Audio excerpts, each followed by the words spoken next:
continuar estudando o tema Teoria de Perturbação Independente do Tempo.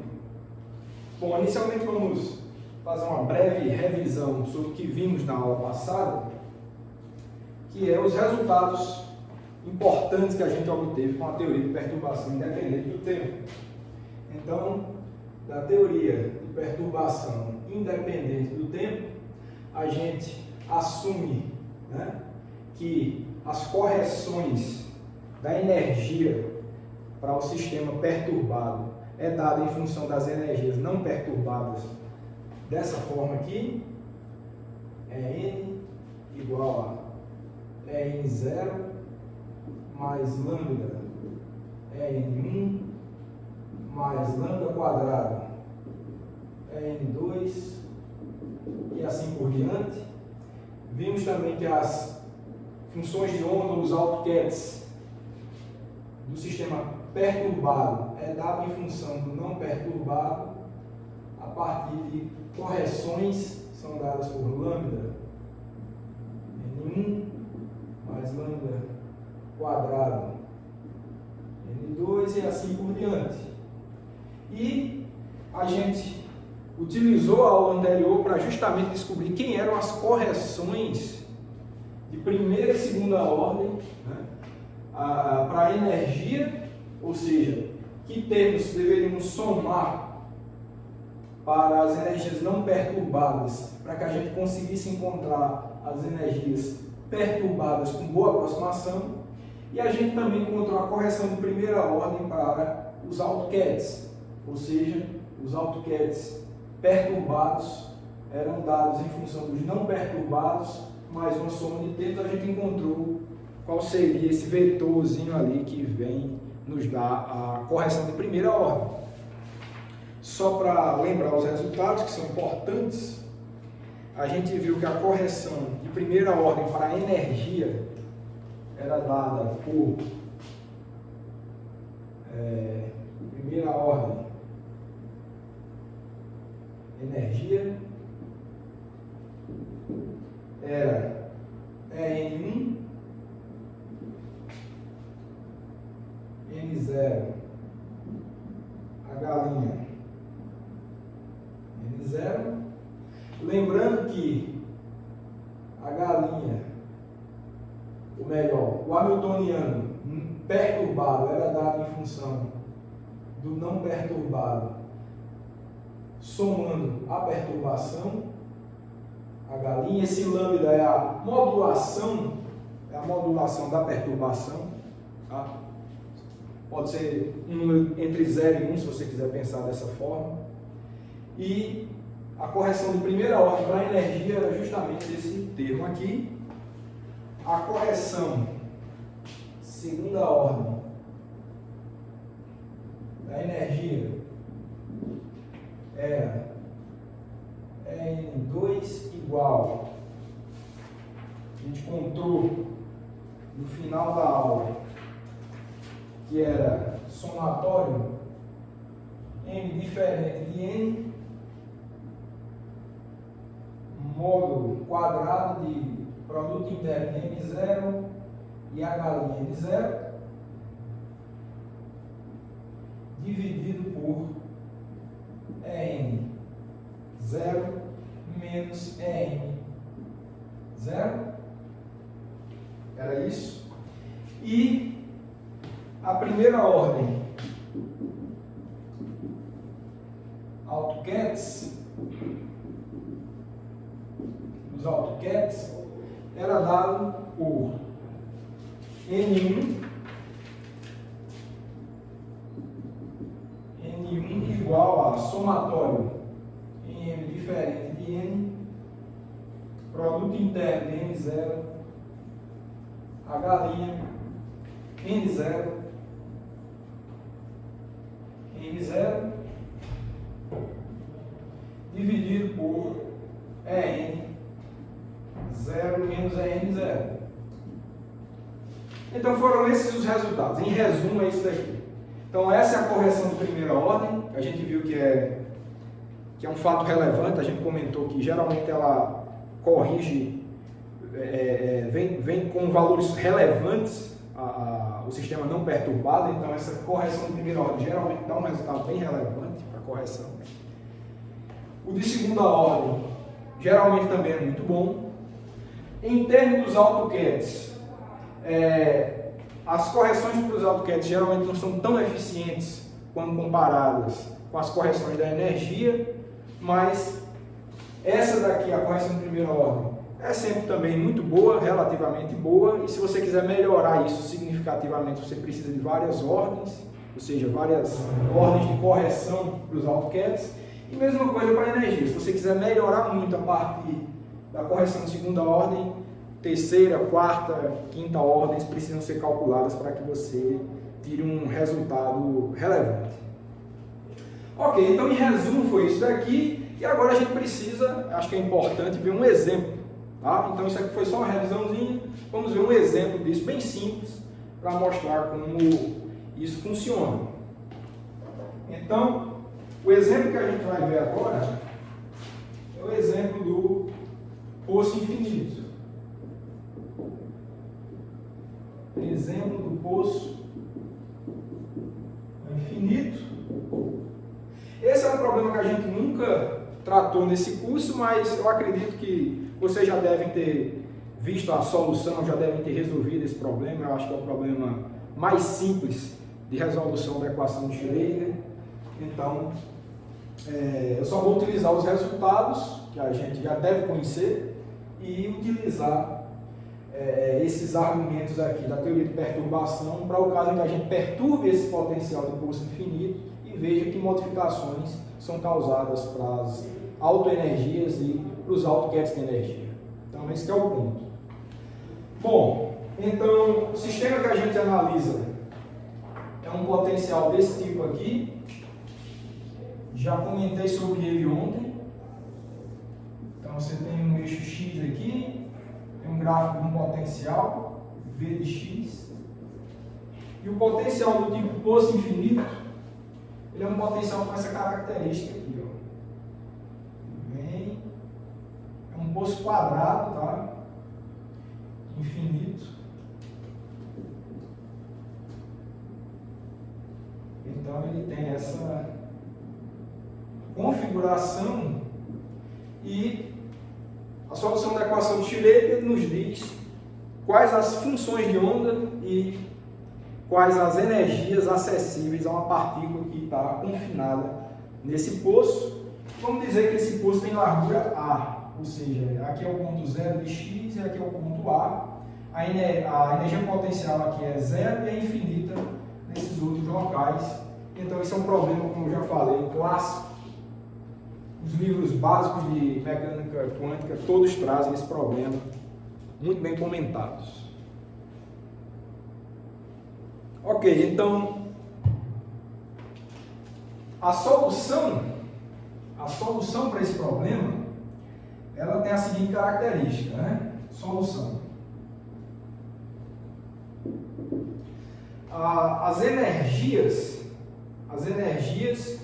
N, elas são dadas por N ao quadrado, H cortado ao quadrado, sobre 2M, tem um π quadrado também, 2M L quadrado, e aqui a gente tem um π, tá? π quadrado também, e H cortado ao quadrado. Então, aliás, se esse L é a largura do poço, aqui deveria ser A ao quadrado. Então, desculpe aí. Então, as autoenergias são dadas com essa configuração.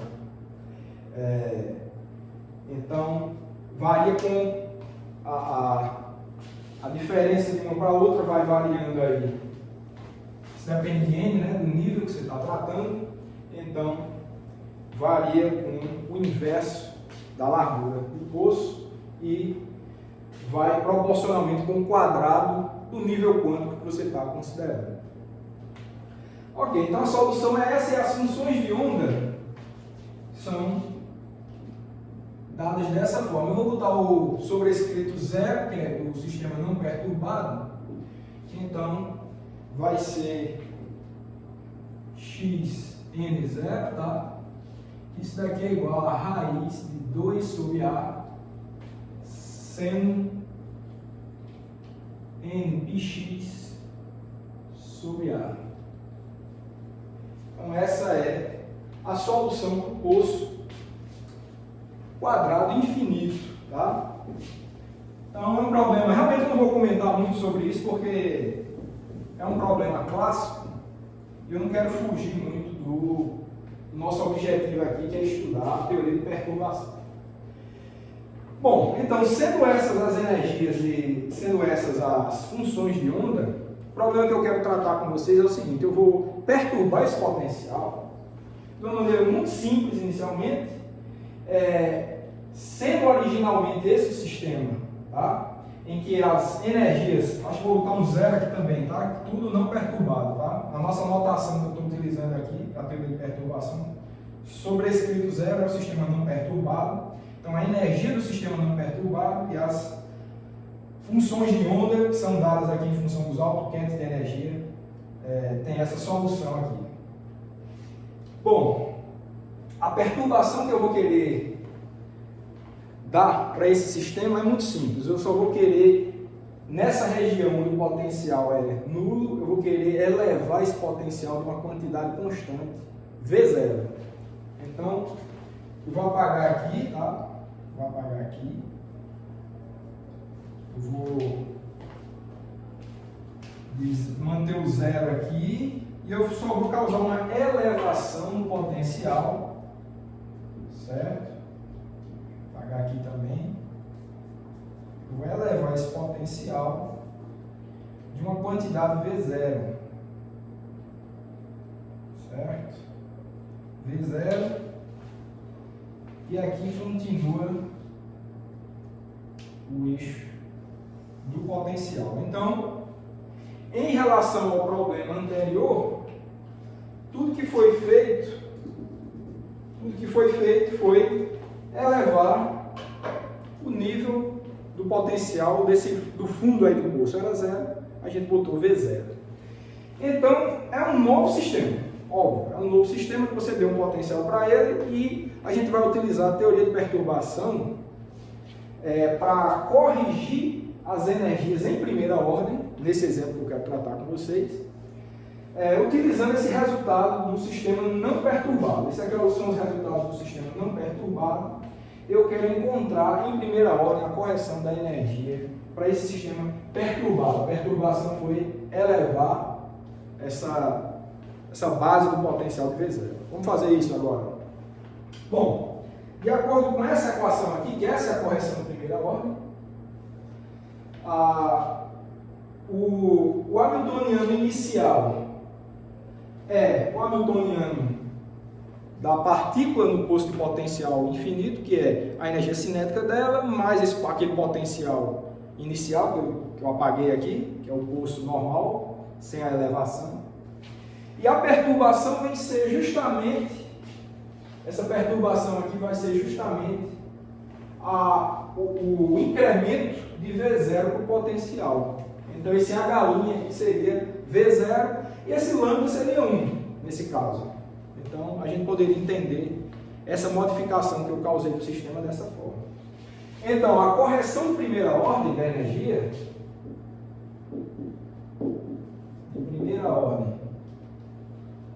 para energia, ela é dada por essa equação aqui.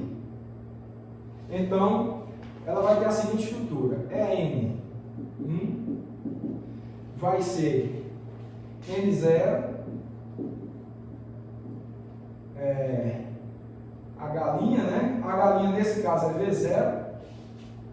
V0, é uma constante. Tá? Vou botar o Chanel porque é um operador, não deixa de ser, é um número constante, mas é um operador. Então, N0. E no fim das contas, acho que para não complicar muito, deixar assim mesmo.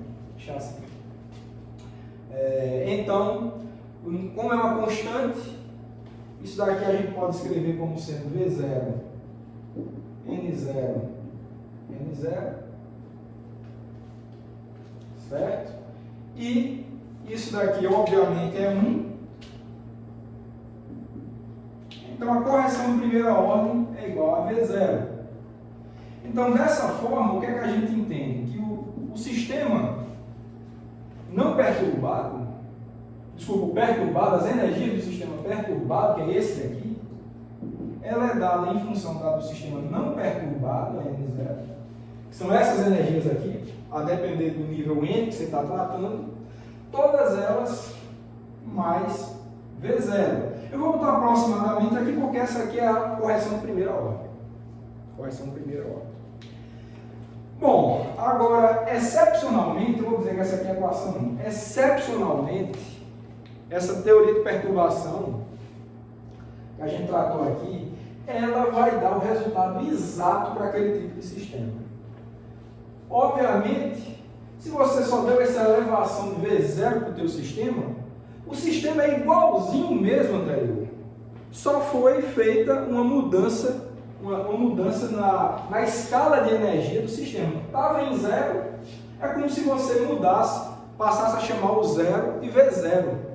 Então é claro que a energia de todos os níveis vão ser elevadas de V0. Então fisicamente é óbvio que a solução exata é exatamente essa daqui que a teoria de primeira ordem nos deu. Então, excepcionalmente, a correção de primeira ordem já nos deu o resultado exato para esse sistema perturbado aí. E se você passa a calcular a correção de segunda ordem, por acaso a de terceira e de quarta, tudo isso vai dar zero. Então, para esse caso simples aqui, uma perturbação constante, a teoria de perturbação independente do tempo já nos forneceu o resultado exato, que está de acordo com a física do problema. Certo? Então, esse realmente é como primeiro exemplo, ficou bastante interessante e mostra que, às vezes, a teoria de perturbação é bastante eficiente. Bom, vamos ver um caso agora em que não dá exato, tá certo? Não dá exato. O caso que não dá exato, que eu quero tratar com vocês, é esse daqui, ó. A modificação que eu vou fazer, lembrando que inicialmente o potencial estava aqui do zero, a gente agora, o primeiro exemplo foi esse de elevado em V0. A modificação que eu quero fazer é diferente agora. Eu quero dizer que a elevação de V0 ela ocorre somente em metade do poço. Metade do poço. Certo? Metade do poço. Então, esse degrauzinho, ele acontece entre 0 e A sobre 2. E entre A sobre 2 e A, o potencial é de novo 0. Então, o potencial tem essa característica aqui. Deixa eu só apagar para a gente desenhar isso com clareza. Então, aqui é A sobre 2.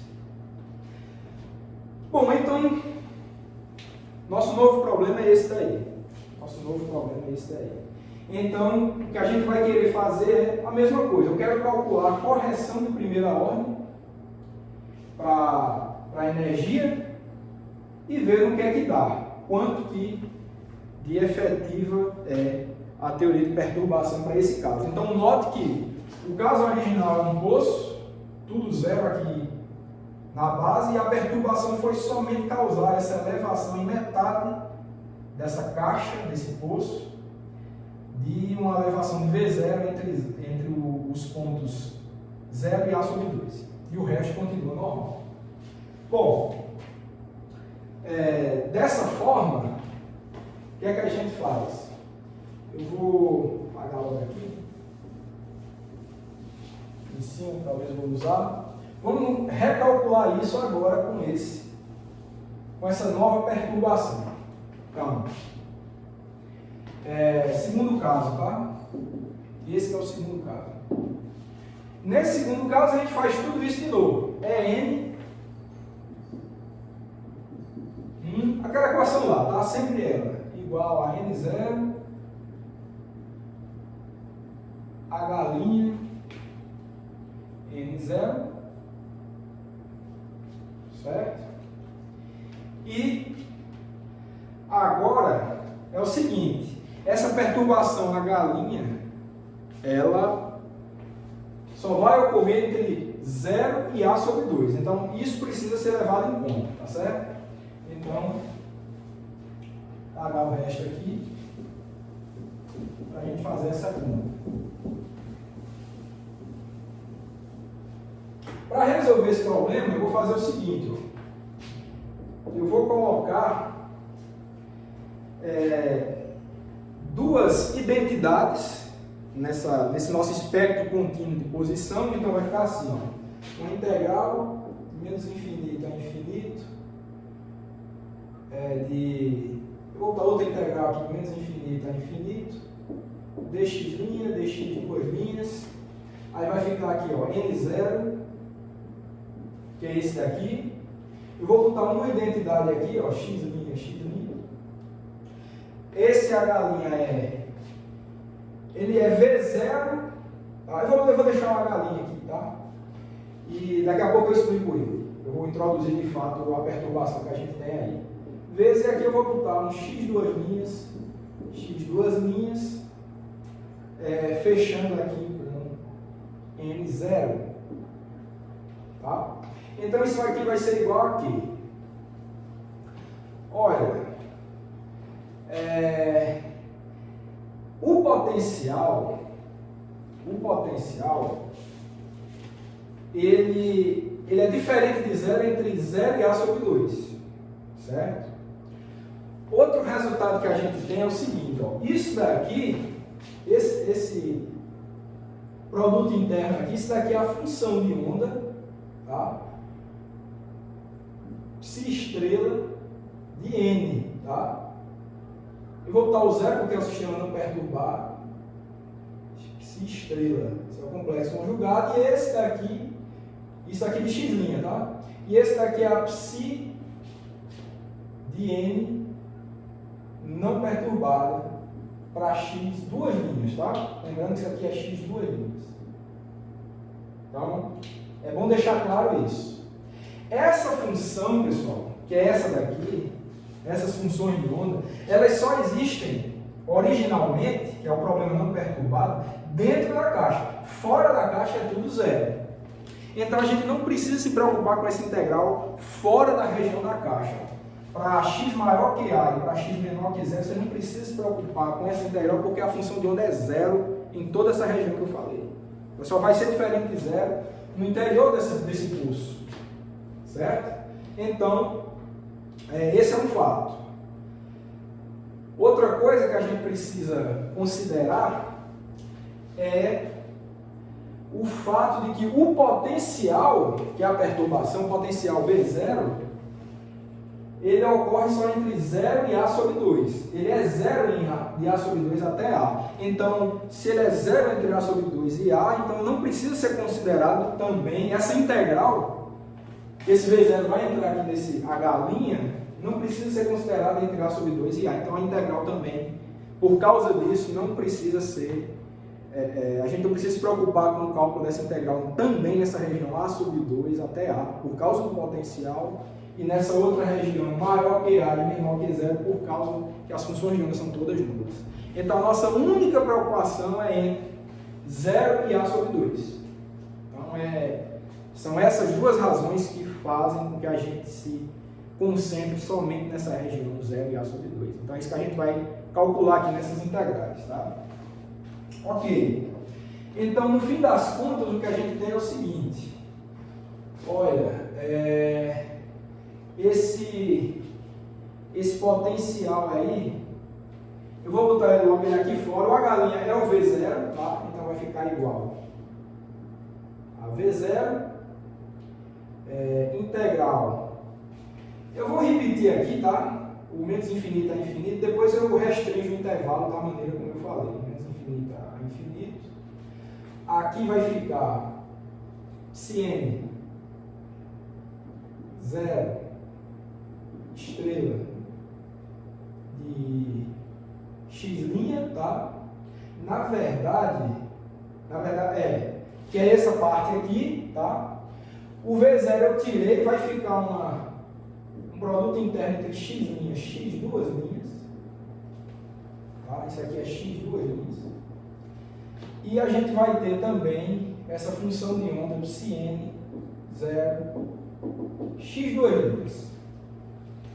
Ok. Então, o que é que acontece?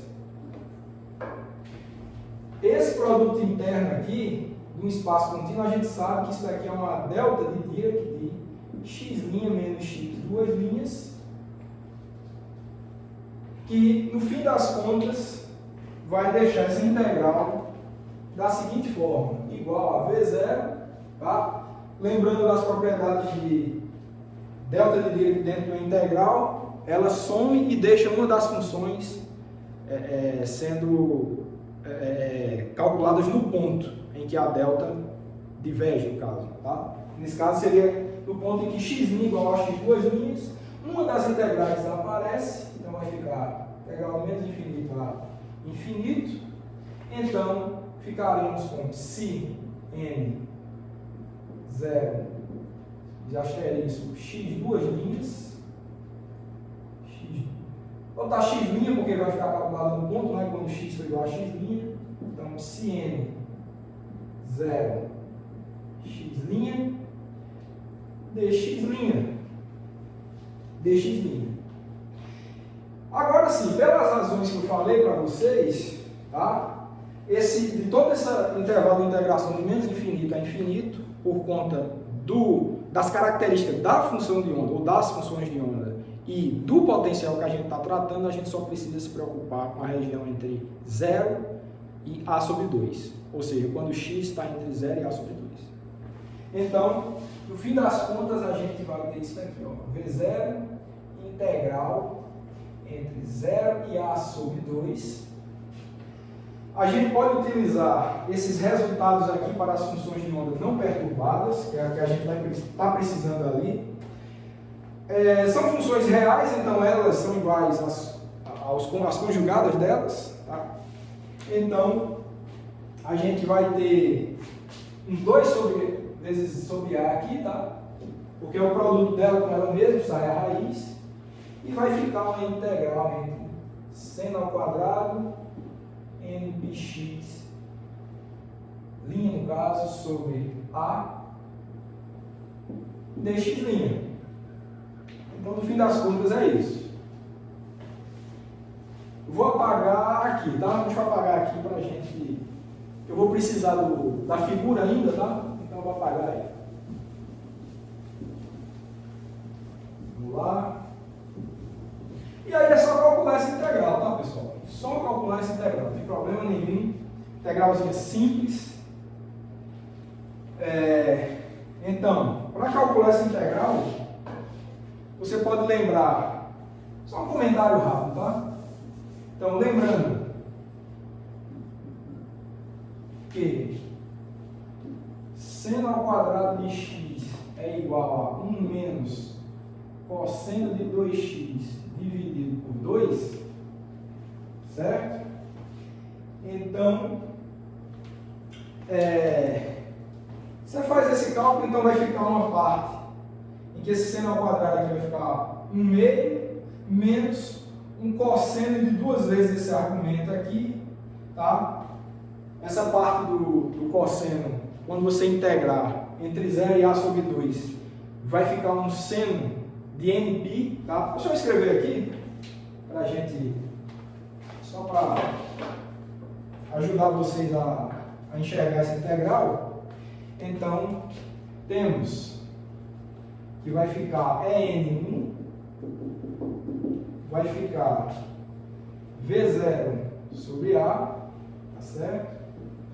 Integral de 0 a A sobre 2 de dx' menos integral de 0 a A sobre 2 cosseno 2 nπx' sobre A dx', certo? Um dx' aqui.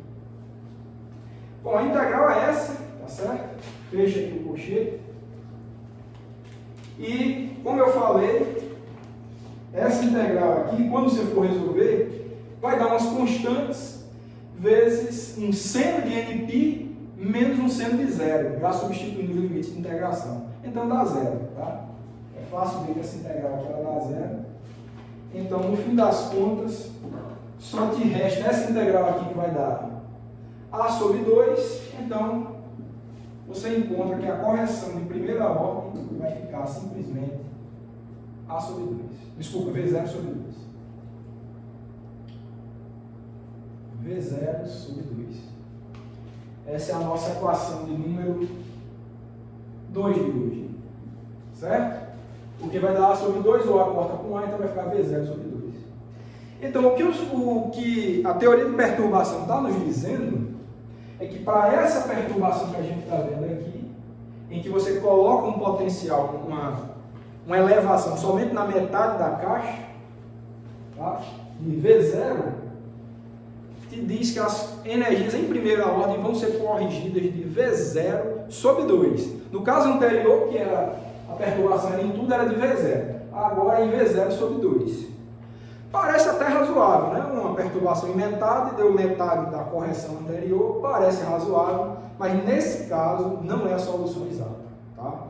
Então é uma correção em primeira ordem, que eu digo a vocês que é boa, mas para você ter mais precisão nisso, precisaria de cálculos de ordens superiores para as correções. Correção de segunda ordem de energia, terceira, aí você vai vendo o quanto que vai melhorando, o quanto que vai sendo relevantes as correções subsequentes.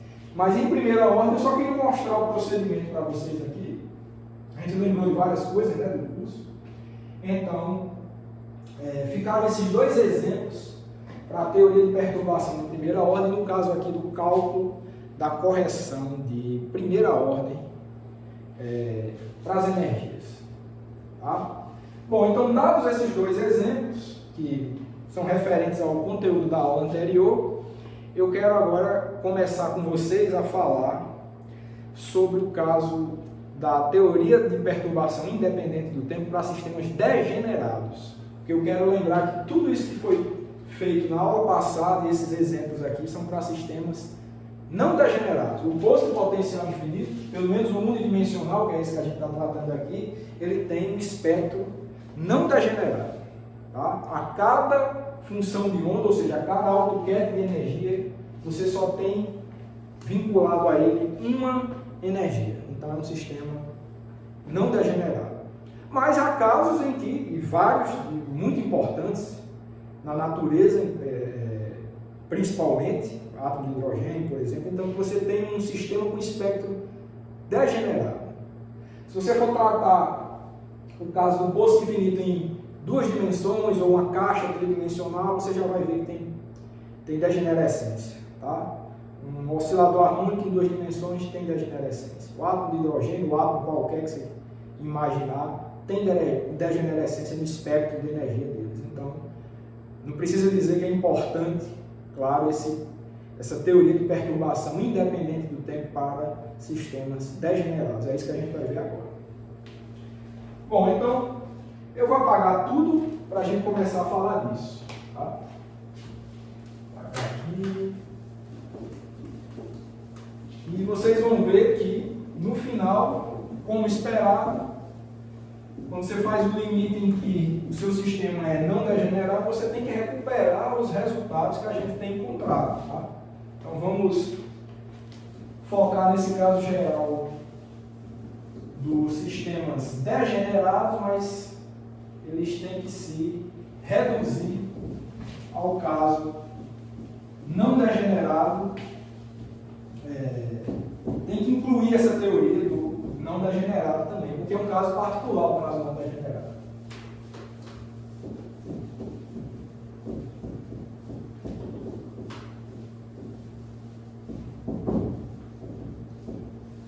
Ok. Então, vamos tratar disso agora. Então, caso degenerado.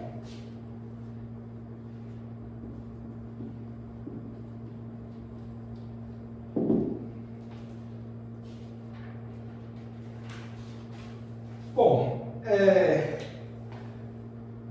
naturalmente, como a gente está começando a falar de uma coisa nova, é melhor, claro, a gente falar do caso mais simples possível, depois a gente comenta sobre os mais complicados, como é a extensão.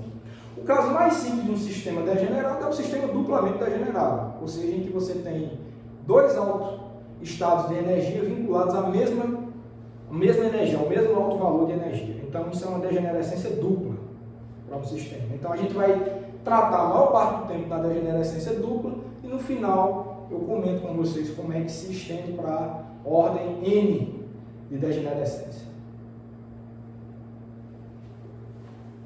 Ok, vamos lá. Então,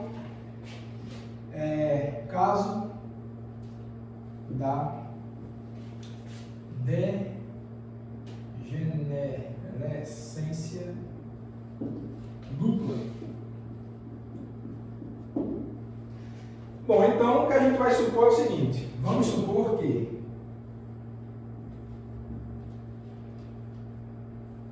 para a degenerescência dupla, a gente tem um sistema não perturbado com a seguinte característica: H0 para um dado estado não perturbado A0 vai ser igual a uma dada energia E0 vezes o próprio ket A0. Isso aqui é a nossa equação 3. E a gente vai ter também que H0 para um outro estado B0 vai dar igual a mesma energia zero, B0, essa aqui é a equação 4. O que é que isso quer dizer? A gente tem um sistema que ele tem dois autoestados de energia A0 e B0, satisfazem a equação de autovalores para o hamiltoniano não perturbado, mas com a mesma energia, com o mesmo alto valor de energia. Isso aqui é o que a gente chama de degenerescência dupla, tá? Dois estados compartilhando a mesma energia. Então, esse é o caso que eu quero tratar com vocês.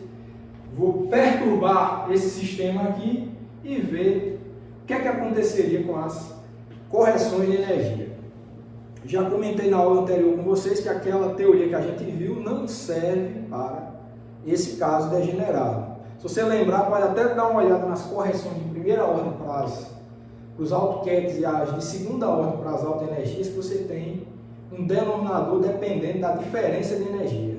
Então, se você tem dois níveis distintos com energias iguais, aqueles denominadores iriam divergir, então você tem uma solução não física, né? Então, realmente essa teoria que a gente tem visto não serve para esse caso degenerado. Então, é bom já esclarecer isso de início. Então, é importante chamar a atenção que A0, B0 é igual a zero, tá? São estados distintos, são ortogonais, tá? Então são autoquetes do hamiltoniano, de fato, ortogonais entre si, mas que compartilham a mesma alta energia, o mesmo alto valor de energia. Tudo bem, então, se a gente entende, pessoal, que esses dois são autoquetes degenerados, obviamente uma combinação linear desses dois autoquetes também vai ter a mesma energia. Vamos observar isso. Então, note que o estado geral Ψ0 igual a um alfa A0 mais um beta B0, equação 5, satisfaz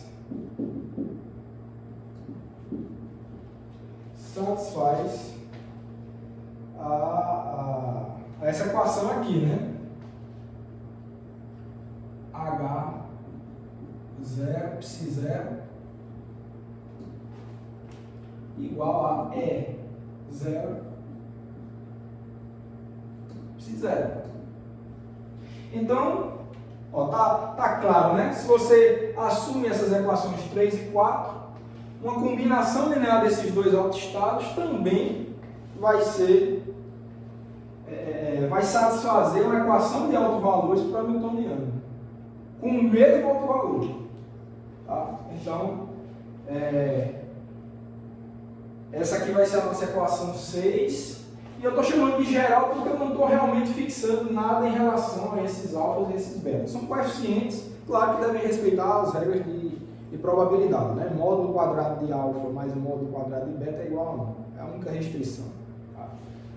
Então, a gente tem essa liberdade. Então, no fim das contas, o fato da gente ter dois estados satisfazendo essa equação de autovalores, para o hamiltoniano não perturbado, nos dá a possibilidade de ter uma infinidade de estados, dados os diferentes alfas e betas, para também satisfazer esse estado. Então, até no caso, se a gente pensar na correção de primeira ordem, que a gente viu para a teoria do caso não degenerado, a gente faz, a correção de primeira ordem é simples, é o valor esperado, né, da perturbação H' com o estado não perturbado. Mas nesse caso, que estado não perturbado seria esse? Olha, a gente está vendo que tem uma infinidade deles, então a gente não sabe nem a correção de primeira ordem, que não tem matematicamente o problema da divergência, do denominador, que tem as correções de primeira ordem do AutoCAD e a correção de segunda ordem para a energia. A correção de primeira ordem não tem esse problema matemático, mas você ficaria com essa liberdade, com essa ambiguidade em quem colocar como sendo o estado não perturbado para fazer o cálculo do valor esperado da perturbação. Então, realmente, nada do que a gente viu anteriormente serve para esse caso degenerado. Até a correção de primeira ordem, que é bastante simples, seria problemática. Tá? Ok, mas vamos fazer isso aqui, né? Vamos cumprir com o nosso objetivo. Então, para a gente desenvolver essa teoria de perturbação para o caso degenerado, a gente vai seguir um procedimento muito similar ao que a gente seguiu para encontrar os resultados para a teoria do caso não degenerado. Vamos lá. Então, vamos tentar resolver, né? Vamos tentar resolver a equação de Schrödinger perturbado, o hamiltoniano perturbado, que é esse daqui, ó. Psi igual a E psi. Equação 7. Olha, o não perturbado seria esse daqui, né? Então, mesma filosofia da teoria de perturbação do caso não degenerado. A gente vai assumir que a gente conheça os AutoCADs não perturbados e as autoenergias não perturbadas, e a partir delas, com correções de primeira, segunda ordem, a gente vai tentar se aproximar do valor real para os autoestados perturbados e as autoenergias perturbadas. É o mesmo procedimento que a gente vai tentar fazer para esse caso degenerado aqui. Ok, então para isso a gente vai fazer o seguinte: a gente vai assumir o mesmo hamiltoniano com a mesma relação perturbação e hamiltoniano não perturbado, ou seja, o hamiltoniano perturbado igual a H0, que é o não perturbado, mais um lambda H', certo? Isso aqui é a equação 8. E a mesma relação de energias que a gente já conhece. Energia não perturbada igual a energia... Desculpa, a energia perturbada igual a energia não perturbada mais lambda, correção de primeira ordem da energia, mais lambda quadrado, correção de segunda ordem da energia e assim por diante, e as correções também para os autoestados psi. Note que esse psi tem características parecidas com essas daqui, tá? São estados gerais, tá? Que satisfazem ao hamiltoniano não perturbado. A relação de autovalores para o hamiltoniano não perturbado, H0. Ok, então psi vai ficar com a mesma característica, vai ficar o psi zero, não perturbado, mais lambda, psi1, correção de primeira ordem, mais lambda quadrado, correção de segunda ordem, e assim por diante. Então essa daqui ficaria sendo a equação 9, tá? Essa daqui é a 10. Tudo bem? Então, mesmo procedimento. Daí aqui, claro, segue as ordens superiores para as correções dos autostatos. Certo? Então, mesmo procedimento, realmente. Vou apagar aqui para a gente continuar.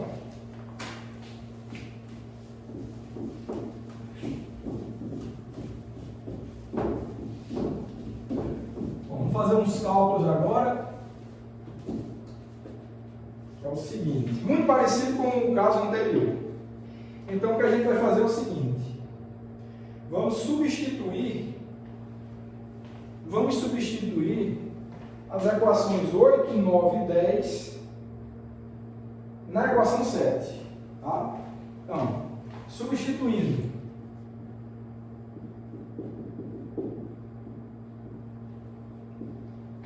oito, 9 e 10 em 7, o que é que a gente tem? A gente vai ter o seguinte, para o hamiltoniano, né, a gente vai ter, que é o perturbado, a gente vai botar H0 mais lambda galinha, então vai ficar, eu já vou logo fazer a atuação no psi, tá? Eu já vou botar a atuação, deixa eu escrever que vocês vão entender. Então vai ficar assim, H0 psi 0 mais lambda. Então assim já está organizado aqui, vocês vão conferir. Lambda H' psi 0 mais H0 psi 1. Vou fechar o parênteses aqui, continua, só vou escrever aqui até os termos até em primeira ordem em lambda, tá? Vou desconsiderar os de segunda ordem, que eu vou focar realmente, nesse caso degenerado, eu vou focar nas correções de primeira ordem para energia, tá? Não vou fazer as de segunda ordem, vamos estudar esse caso mais específico. Então, igual, aí vem o outro lado da equação, vai ficar E0 psi 0 mais lambda, que multiplica E1 psi 0 mais E0 psi 1. Fechou aqui, não vou colocar o de segunda ordem em lambda. Essa é a equação 11. Bom, então tá claro o que é que a gente fez aqui, né? Vou apagar logo aqui, mas só esclarecer que a equação foi essa que a gente escreveu aí. Foi justamente o que eu falei ali em cima. Está substituindo 8, 9 e 10 na equação 7 e está organizando os termos, tá?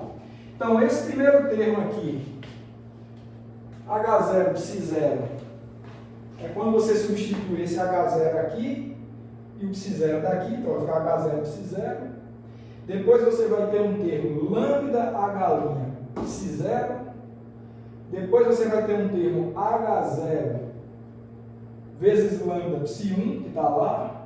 Aí o outro lado da igualdade, que eu não estou me preocupando com lambda quadrado, vai ficar, quando substituir o E aqui, vai ficar E0 psi 0, tá? É o produto desses dois.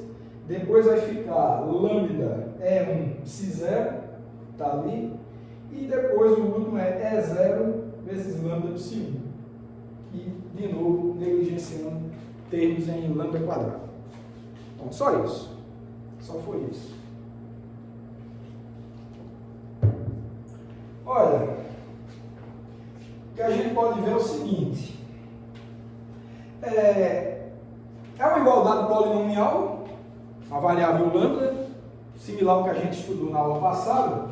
Então aqui você pode comparar sendo H0 psi0 igual a E0 psi0. Se você quiser até pode cancelar os dois, né? A gente sabe que isso acho que foi a equação 6 aqui, né? Então a gente pode até cancelar esses dois termos e focar na igualdade do resto dos termos em lambda. Então, o que é que a gente vai ter? A gente vai ter o seguinte: igualando os termos em lambda, a gente vai ter H0, vou botar logo esse termo aqui, H0, psi1, mais H' psi0, igual, aí vai vir agora, vou botar logo esse primeiro, E0 psi1,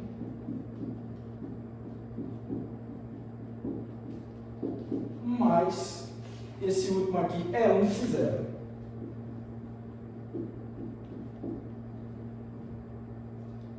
Pronto. Equação número 12. Acho que está claro, né? Só estou igualando esse parênteses aqui, que é o que multiplica o lambda desse lado esquerdo da equação, com esse outro parênteses aqui, que multiplica o mesmo lambda do lado direito da equação. Só isso.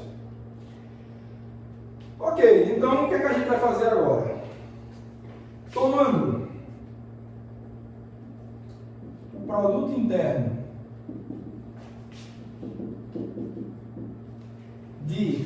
da equação 12 com A0, lembrando que A0 é um daqueles autoestados degenerados com energia E0, temos. Então só vou calcular realmente o produto interno desse A0 com essa equação. Então vai ficar assim, ó. Vai ter um Bra0, aí vem aqui, ó, H0 psi1, H0 psi1, aí o outro termo, mais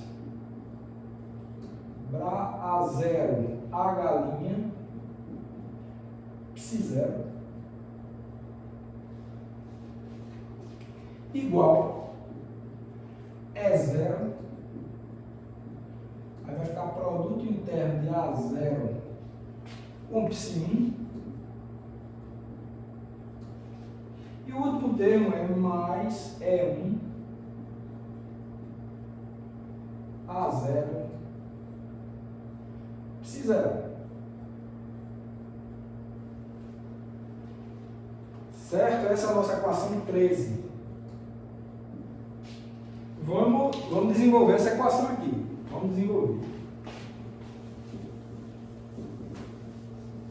Vamos ver o que é que a gente tira de interessante dessa equação 13.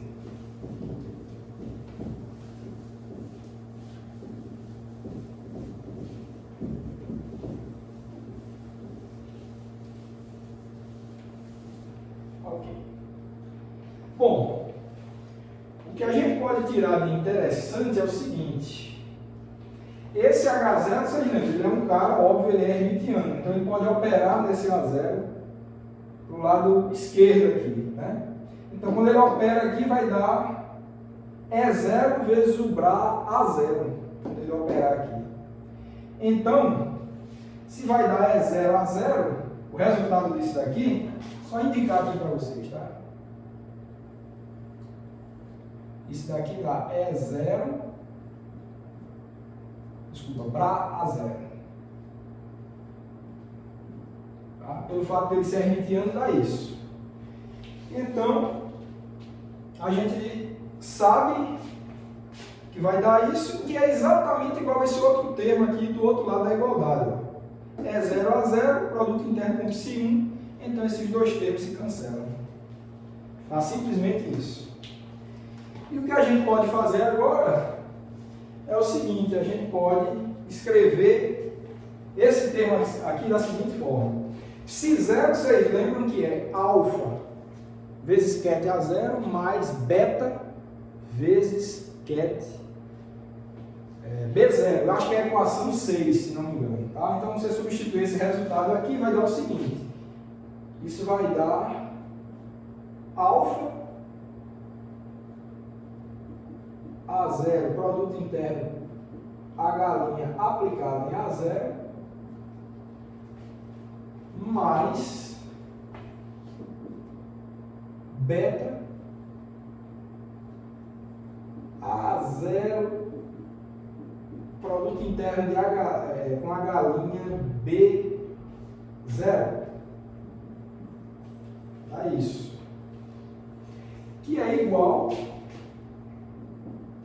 Olha, esse aqui também, a partir da equação 6, eu acho que é a 6, aquela que dá a expressão de ψ0 em termos de A1 de A0 e B0, então o produto interno de A0 com ψ0, obviamente vai dar alfa. Vai dar alfa, que é o coeficiente do vetor A0 ali, tá? Então, vai ficar simplesmente igual a alfa E1. Lembrando que E1 é a correção de primeira ordem para a energia. Essa que a gente está trabalhando para encontrar aqui. É justamente o E1. Ok, então essa vai ficar sendo a nossa equação 14.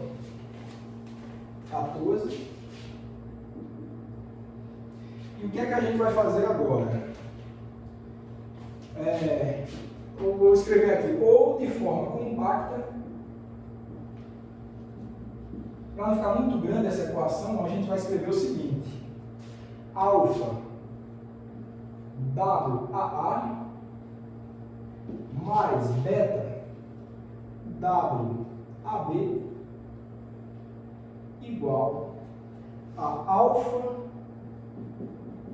E1. Essa é a equação 15 com essa notação que a gente está fazendo diferente para ficar compacta, é WIJ igual a I0 H' J0. Certo? Equação 16. Onde esse IJ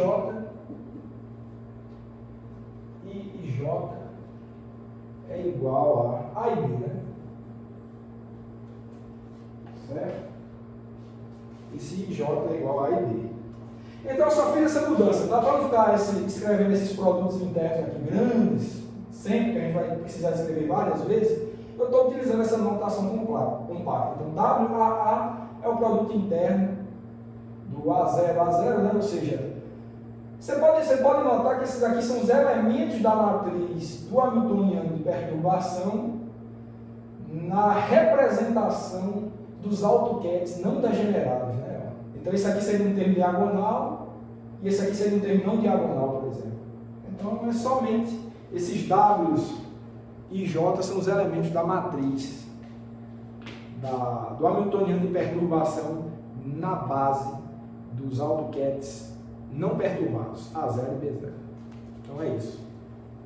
Ok, então vamos seguir e ver o que a gente pode tirar de interessante desses resultados aí.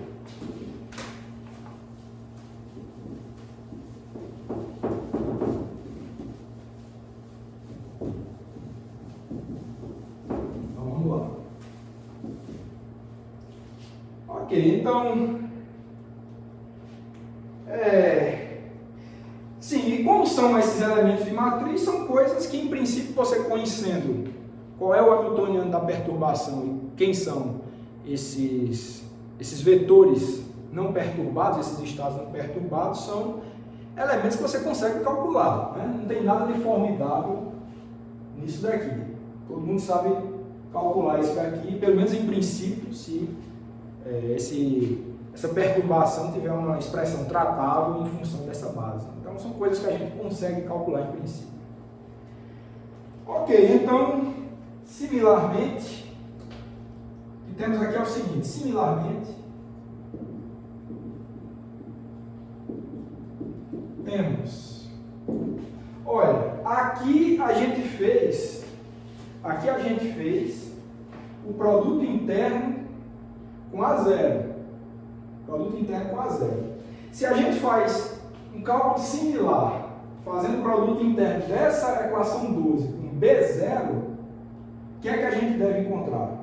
Então, vai encontrar uma expressão parecida e vai ter o seguinte, tá? Então, eu só vou botar já o resultado aqui, mas lembrando, vou tomar o produto interno dessa expressão, da equação 12 por B0, então vou entrar com B0 e vou seguir com um cálculo parecido e quero encontrar uma expressão como essa. Que expressão vai ser essa? Bom, a expressão vai ser a seguinte. Então, vai ser alfa, vou botar aqui, alfa, B0, H', A0, mais beta. Vou botar explícito aqui para vocês conferirem, mas não tem nada demais. B0 igual a beta E1. Então, essa é a equação que a gente encontra. Essa é a equação 17.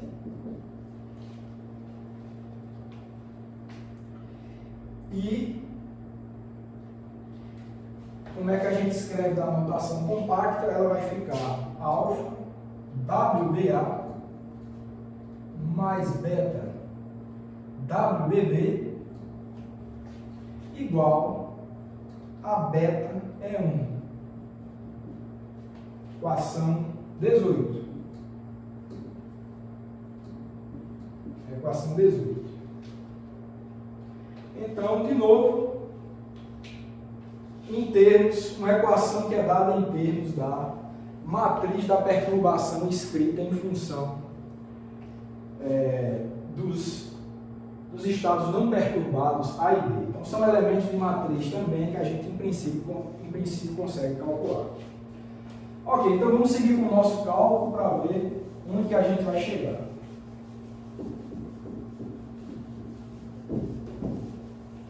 Aqui.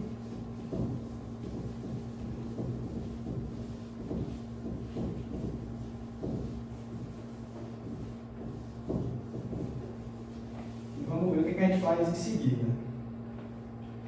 Olha, vamos fazer o seguinte, multiplicando, vou fazer um truquezinho agora, que a gente quer encontrar esses E1, tá? Correção de primeira ordem para energia. É isso que a gente quer fazer. Bom, o truque que a gente vai fazer é o seguinte, multiplicando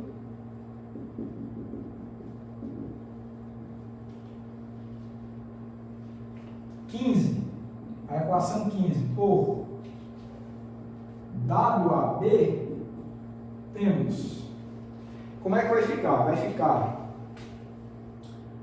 alfa, multiplicar isso aqui por WAB, então vai ficar WAB, WAA mais beta, vai ficar, na verdade, o truque que eu quero fazer é multiplicar a equação 18, tá pessoal? Por WAB. Essa última que eu encontrei aqui. Então, a equação 18, se eu multiplico por WAB, vai ficar WAB, alfa aqui vai ficar BA, WBA, e aqui vai ficar beta WAB, que multiplica WBB,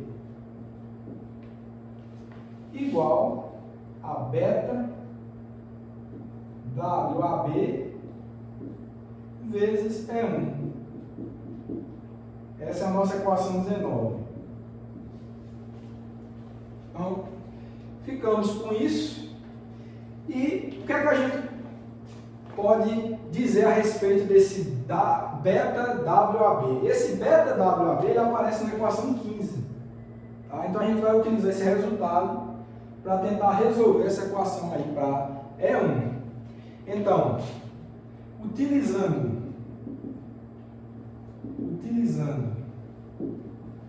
de 15, na equação 15, que beta WAB é igual a alfa E1 menos WAA, certo? Eu estou explicitando beta WAB, temos, então eu vou utilizar esse resultado na equação 19. Então o que é que a gente pode escrever disso? A gente escreve o seguinte: a gente vai ter alfa WAB WBA, que é esse termo aqui, estou repetindo ele, mais esse beta WAB, eu vou substituir alfa E1 menos WAA, então vai ficar mais alfa, que multiplica E1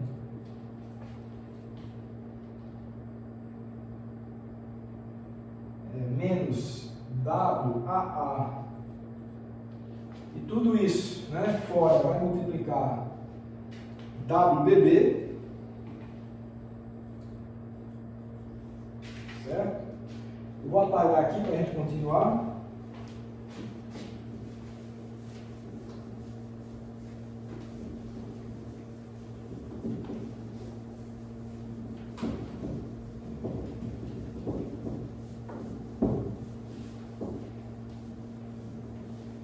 Certo? Então vamos ter em sequência, falta esse termo aqui, né? Igual a alfa E1 menos WAA vezes E1, certo? Então, só troquei esse parênteses aqui por essa expressão. Ok, então essa é a nossa equação de número 20.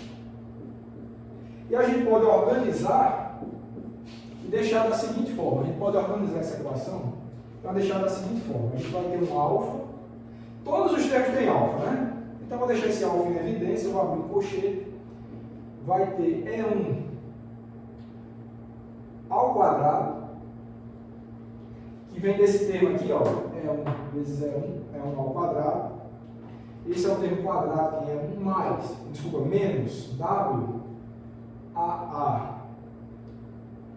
mais WBB, termo linear em E1, mais o termo independente vai ficar WAA, WBB menos WAB, WBA, fechou o termo independente, fechou o colchete, tudo isso igual a zero. Tudo isso igual a zero. Então, no caso aqui, para fazer essa reorganização, eu botei esses termos aqui para o lado, todos para o lado esquerdo da igualdade, desculpa, para o lado direito da igualdade, e juntei quem era, só tem um termo quadrado em E1, tem esses dois termos lineares em E1, eu agrupei assim, e tem um termo independente, então é fácil vocês verem que essa reorganização fica dessa forma. Ok, então o que é que a gente pode ver mais, né? Isso aqui é a equação 21. O que é que a gente tem mais? Sabendo que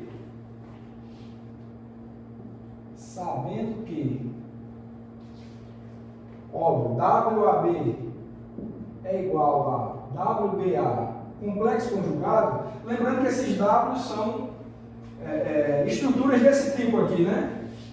Como essa aqui, por exemplo, é o WBA, né? Então, obviamente, para todos esses elementos de matriz, é uma matriz hermitiana, então, cada termo aí, se você transpõe em tom complexo conjugado, fica igual a ele mesmo. Então, é isso que a gente está chamando a atenção aí. Então, sabendo disso daí, e se alfa não for zero, temos, olha, o caso alfa igual a zero não é interessante, lembrando que alfa é um dos coeficientes ali da expressão de psi0 em termos de A0 e de B0, Alfa é justamente o coeficiente do a zero. Então, se você botar ele igual a zero, então não é caso degenerado, você só está dizendo que só existe o estado B0. Se você botar alfa igual a zero, você está dizendo que beta é igual a 1, então não é um caso interessante para a gente aqui. Então, amarrar alfa igual a zero não nos interessa. Então, se a gente permite que alfa não seja nulo, para que essa equação aqui seja verdadeira, o que está dentro do colchete aqui tem que ser zero. E o que está dentro do colchete é uma equação do segundo grau na variável E1. Justamente o que a gente quer descobrir, que é a correção de primeira ordem. Então, é a equação do segundo grau em E1, que a gente sabe resolver muito bem. E eu vou botar o resultado aqui, né? O famoso método do Bhaskara e vamos embora, né? Só organizar os coeficientes respectivos e a solução a gente encontra fácil.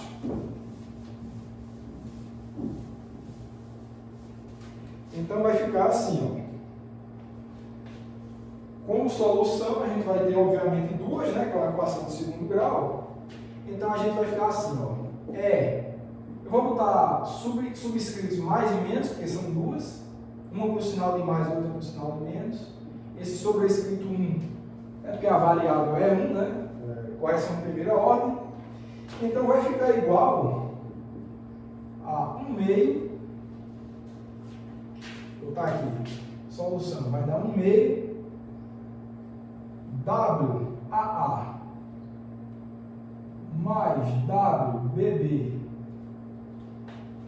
mais ou menos raiz de WAA mais WBB quadrado menos 4 multiplica WAA, WBB, essa raiz continua aqui, tá? Menos, então aqui vai fechar a raiz, tá? Menos um termo, está dentro de parênteses, né? Que é WAB, WBA, fechou esse parênteses aqui, tá? Então fica assim. Só conferir se está tudo em ordem. WA mais WBB menos 4WA. Ok. Então dá para dar uma ajeitada, levando em consideração isso daqui. Levando em consideração isso aí, você consegue ajeitar, por quê? Você tem WAB vezes WBA. Esse cara é complexo conjugado desse. Um número vezes complexo conjugado é o módulo quadrado desse número. Então você tem um módulo quadrado desse número. Tá? Então dá para fazer dá para ajeitar isso daí, tá?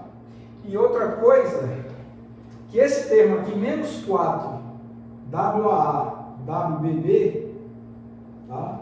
Ele vai poder interagir aqui com um termo, né? Vai poder cancelar, não cancelar, né? Porque aqui vai ter um termo mais WAA, mais duas vezes WAA, WBB, aí menos 4, dá o mesmo termo WAA, WBB, vai dar menos duas vezes aqui dentro, tá? Então, no final das contas, vai ser um quadrado da diferença, tá? Então, vai ficar de uma forma bem mais simples, um pouco mais simples, vai ficar assim, ó. Vai ficar igual a 1 meio. O primeiro termo se mantém, WAA mais WBB, BB, mais ou menos, aí vem a raiz aqui, WAA menos WBB, esse menos é justamente o quadrado da diferença que eu falei para vocês, mais 4 módulo quadrado de WAB, que é justamente esse termo aqui, né? Ficou em termos de um módulo quadrado. E essa é a nossa equação 22. Bom, pessoal, esse é o resultado fundamental da correção de primeira ordem para a teoria do caso degenerado, tá? então a gente consegue achar essas duas possibilidades de correção. Olha que coisa interessante, né? Então, a correção de primeira ordem para a energia, no caso degenerado, fica sendo essa. Deixa eu escrever isso, né? Que é importante. Essa é a correção de primeira ordem para as energias para o caso degenerado. Então você nota que lá, no caso não degenerado, a gente tinha uma equação só para correção, só tinha um resultado. Todos os níveis eram corrigidos de acordo com uma regra só. Aqui, para o caso com degenerescência dupla, a gente tem duas possibilidades de correção. Então, esse é um resultado interessante para a teoria de perturbação por caso degenerado. Então, essa correção pode ocorrer de duas formas. A gente vai comentar já como que cada caso pode ocorrer, tá certo? Então, mas em princípio, aqueles níveis degenerados, quando você atua uma perturbação sobre esse sistema, esses níveis vão ser corrigidos de acordo com a teoria de primeira ordem, com essas duas possibilidades. Tá? Ok, então, uma coisa que a gente pode chamar a atenção aqui é o seguinte, né? Tinha aquelas equações lá, eu vou apagar aqui também,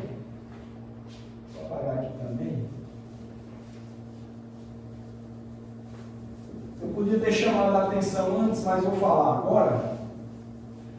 Aquele sistema de equações que a gente tinha para esses elementos de matriz da perturbação, a gente achou duas equações, né? A gente tinha uma equação que era...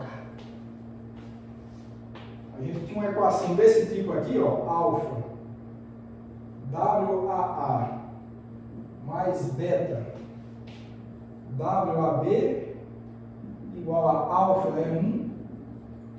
E essa foi a equação que a gente encontrou fazendo o produto interno da equação 12 com o ket A0, né, o BRA A0. Tá? E quando fazia com o produto interno com B0, a gente encontrou alfa, WBA, foram as equações que deram esse resultado, né, para a gente. Mais beta, WBB, igual a beta E1. Eu realmente não lembro o número delas aí, não sei se era 13 essa, 14 essa, não estou lembrado, acho que essa era 18 talvez, enfim. Mas tem essas duas equações, e o que a gente pode chamar a atenção aqui é o seguinte, ó, caso a gente faça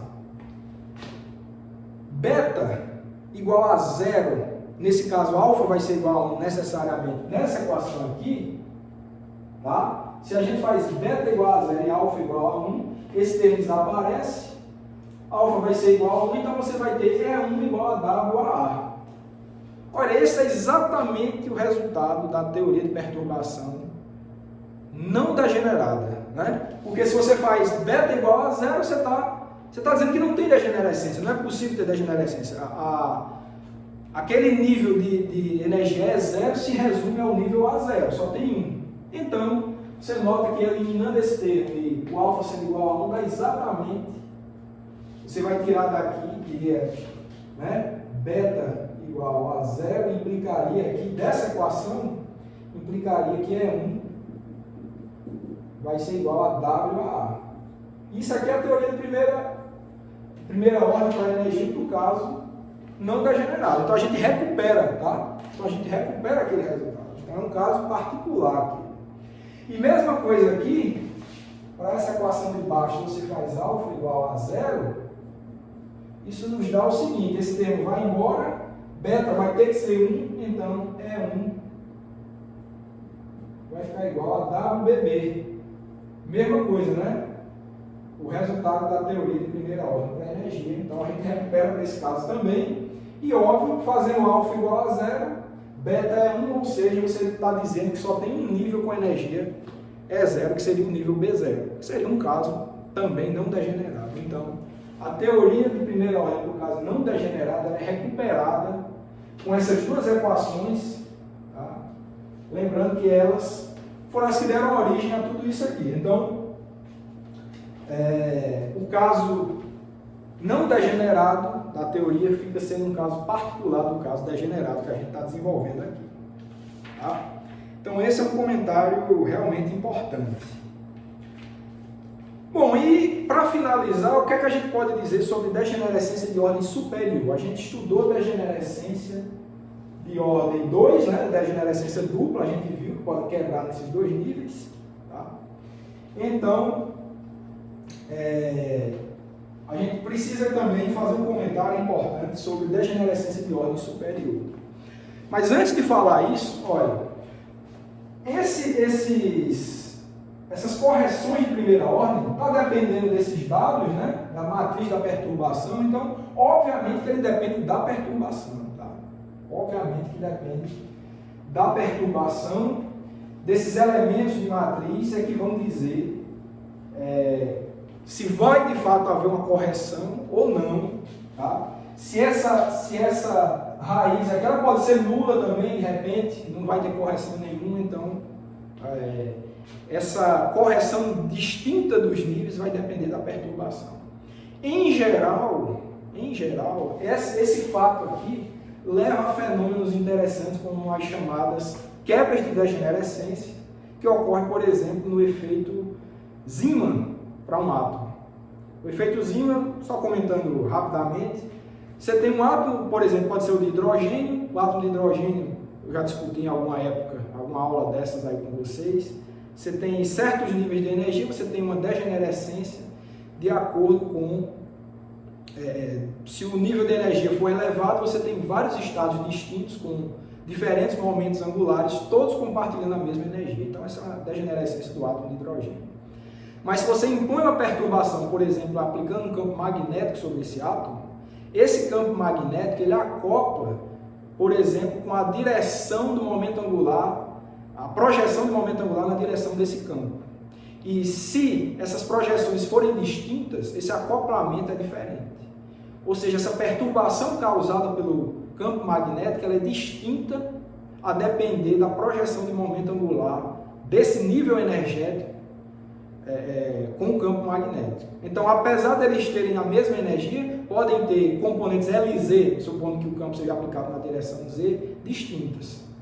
Então, essa perturbação ela vai acoplar diferente com esses níveis a depender da projeção deles em relação ao campo.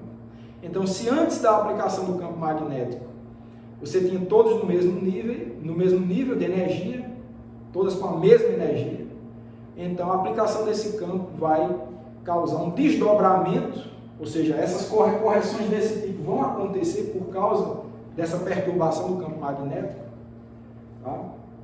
Então, o fato de anteriormente você ter todos no mesmo nível, você vai causar uma quebra da degenerescência. Alguns vão ter uma correção para cima do nível de energia, vão ganhar uma energia extra, alguns vão perder um pouco de energia, a depender se a componente de momento angular é positiva ou negativa ao longo desse eixo. Esse desdobramento, essa quebra de níveis é o chamado efeito Zeeman, nesse caso específico de você aplicar um campo magnético num átomo.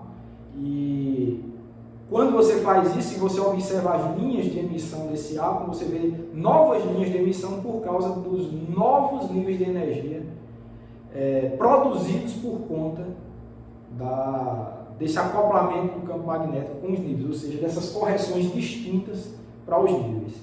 Então, é o que se chama de acesso aos subníveis dos átomos. Os subníveis são acessados, são estudados a partir de perturbações que você impõe no átomo.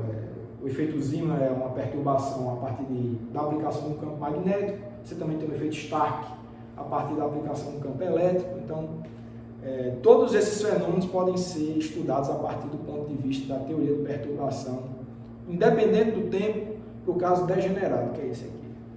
Tá? Então, só mencionando a importância do tema.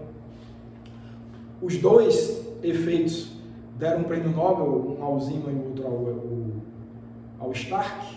Então, efeitos muito interessantes em mecânica quântica podem ser descritos a partir dessa teoria. Tá? Bom, então, como eu falei para vocês, vamos finalizar falando da degenerescência de ordem superior. Vou apagar aqui, tá?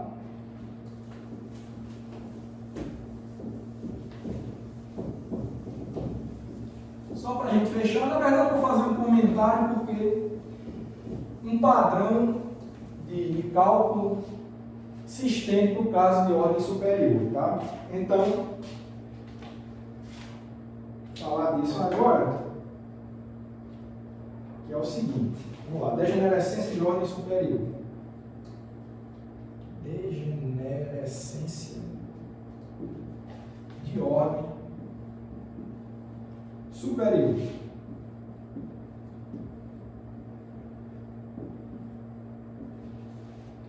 Bom, o que a gente viu, aquelas duas equações que eu escrevi de vermelho aqui, a gente pode resumir da seguinte forma, né?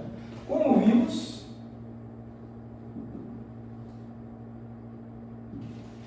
a gente podia ter escrito aquelas duas equações que eu acabei de analisar aqui, acabei de apagar, sob o ponto de vista matricial da seguinte forma: você tem a matriz WAA, WAB, WBA, WBB.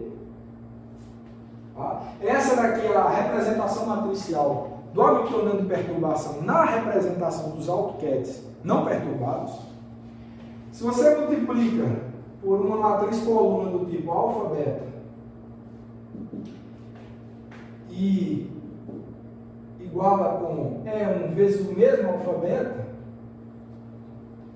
tá? Se você escreve as duas equações que você pode escrever a partir dessa igualdade matricial aqui, você vê que são exatamente aquelas duas equações, aqueles dois sisteminhas de equação que gerou esse resultado aqui para a gente. Tá? Aquelas equações que eu escrevi em vermelho aqui podem ser escritas dessa forma. Então, o que é que a gente pode dizer? Se pode ser escrito dessa forma, essa forma matricial, essas correções de primeira ordem para a energia são justamente os resultados que você encontra para os autovalores dessa equação. Obviamente, isso daqui é uma equação de autovalores, né? Você tem uma matriz, uma operação atuando sobre um vetor, coluna, né? Um vetor, que vai dar igual a um número vezes o próprio vetor. Então, isso é uma equação de autovalores. E os autovalores são justamente as correções de primeira ordem para a energia. Então, resolvendo essa equação de autovalores aqui, então essa observação matemática é importante. Então, resolvendo essa equação de autovalores aqui, os autovalores, dois aqui possíveis, são justamente esses, são as correções de primeira ordem. Então, para o caso duplamente degenerado, que foi esse que a gente acabou de demonstrar aqui, a correção de primeira ordem vem simplesmente através da resolução de encontrar os autovalores dessa matriz de perturbação, do operador hamiltoniano de perturbação na base dos dois AutoCADs não perturbados. E o que eu quero falar para vocês é que esse padrão aqui de escrita para a correção de primeira ordem, essa equação de autovalores, ela também se estende para o caso de degenerescência de ordem N qualquer. Então, esse que é um resultado interessante, você consegue mostrar isso. Aqui a gente fez tudo supondo que aquele psi era uma combinação linear de dois estados, A e B. Se fossem três estados, seria uma coisa triplamente degenerada. Você seguiria com o resultado que você encontraria. Seria uma equação desse tipo aqui, obviamente o operador seria representado por uma matriz 3x3. Então, para uma ordem N qualquer, seria um operador com matriz N por N nessa representação, tá? Então, no fim das contas, o que a gente pode dizer, em resumo, é o seguinte. Essa aqui é a equação 23, tá? Então, a gente tem o seguinte. as soluções, né, ou melhor, os autovalores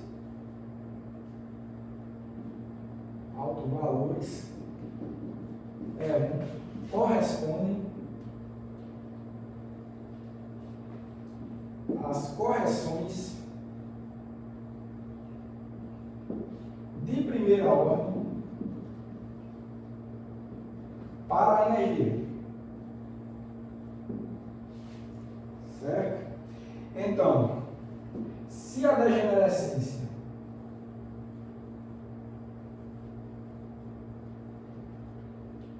for de ordem N,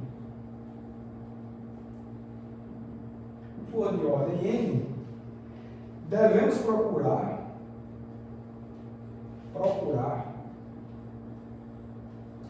pelos autovalores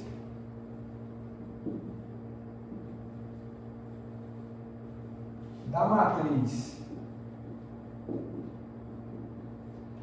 N por N, tá? A matriz N por N, que eu vou escrever ela ali, tá? E a matriz da perturbação, escrita na base dos estados degenerados. Se a degenerescência for N, você vai ter N estados degenerados. A matriz de representação dessa perturbação, desse hamiltoniano de perturbação, a galinha, obviamente, vai ser uma matriz N por N. E o que eu estou falando para vocês é que essa coisa se estende. As correções de primeira ordem para a energia são os autovalores dessa matriz N por N. Então, da matriz W e J igual a I0,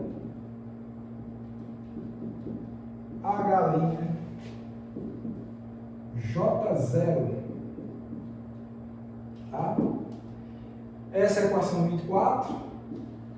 E com isso, conclui nossa análise. Tá? Conclui a nossa análise.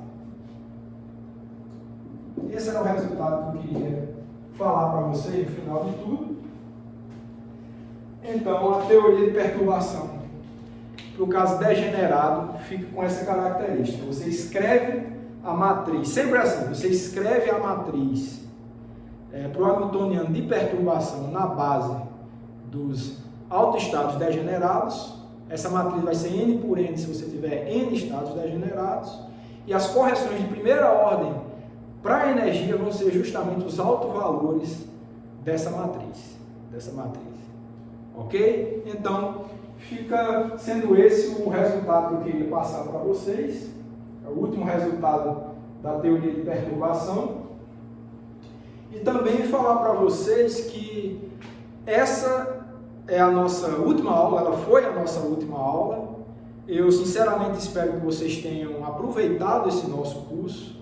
Agradeço demais a vocês por terem assistido todos esses vídeos e até uma próxima oportunidade. Muito obrigado.